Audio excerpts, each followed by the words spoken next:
Nous allons maintenant aborder le troisième point à travers, n'est-ce pas, l'opération de division.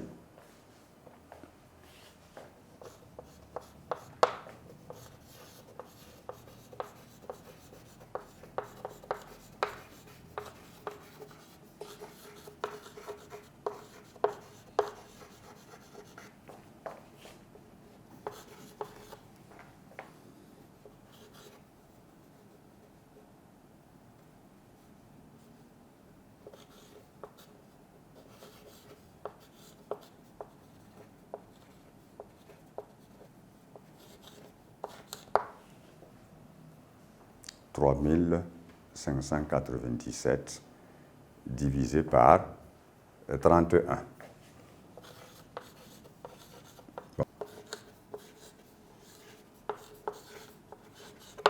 Voilà, 116,03. C'est le résultat exact de la division de ces deux nombres. Alors, maintenant, nous voulons, à partir de ce résultat, trouver un ordre de grandeur de ce résultat-là. Alors, cela veut dire que pour avoir un ordre de grandeur d'un résultat, nous devons toujours modifier de manière raisonnable l'un ou l'autre des termes ou des facteurs. Dans ce cas, nous pouvons donc écrire ceci.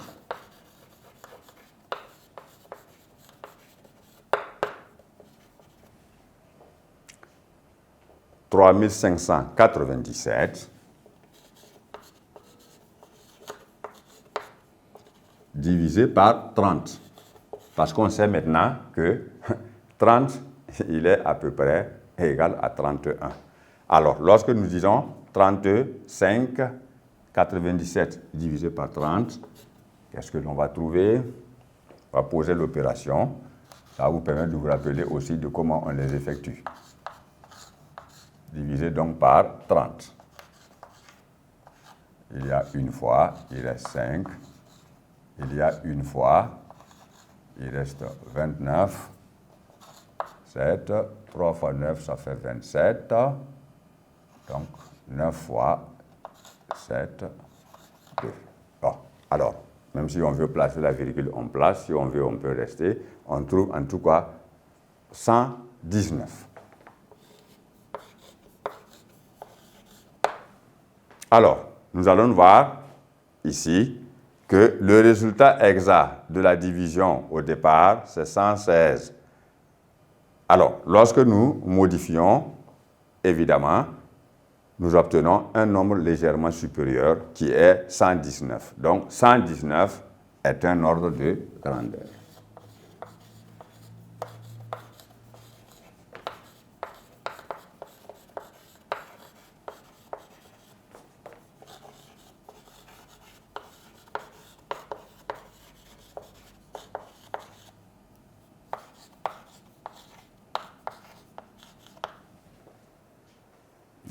Et ainsi de suite, jusqu'à ce que nous pouvions trouver toujours des résultats égaux à peu près au résultat exact.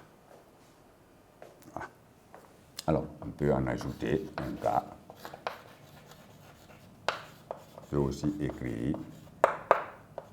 Alors, lorsque je dis 3597, voilà un nombre qui tend vers 3600. Donc ici, lui, je peux le modifier et j'ai 3600 que je vais diviser par exemple par, on peut modifier tous les deux termes, par 30. Voilà.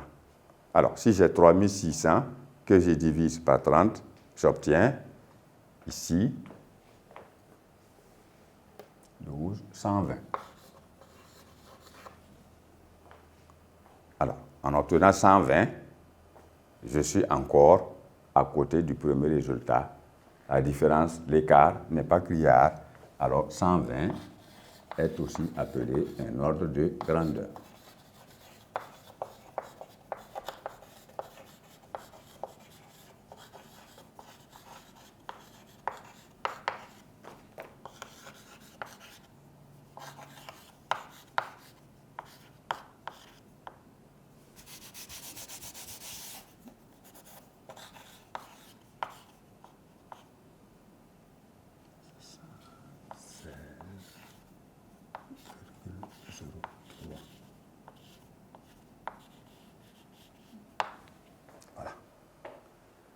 Donc, nous dirons donc simplement en remarque dans cette partie que l'ordre de grandeur n'est pas unique pour telle opération ou pour telle autre.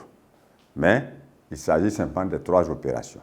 L'addition, la multiplication et la division, dans lesquelles nous pouvons déterminer un ordre de grandeur d'un résultat obtenu de part ou d'autre. Alors, ainsi s'achève le chapitre qui est intitulé sur ces 3 grands points. Et nous allons maintenant passer à la page exercice d'application, ce qui va vous permettre encore de mieux comprendre certaines traductions, certains langages mathématiques, certaines façons de déterminer ceci ou cela.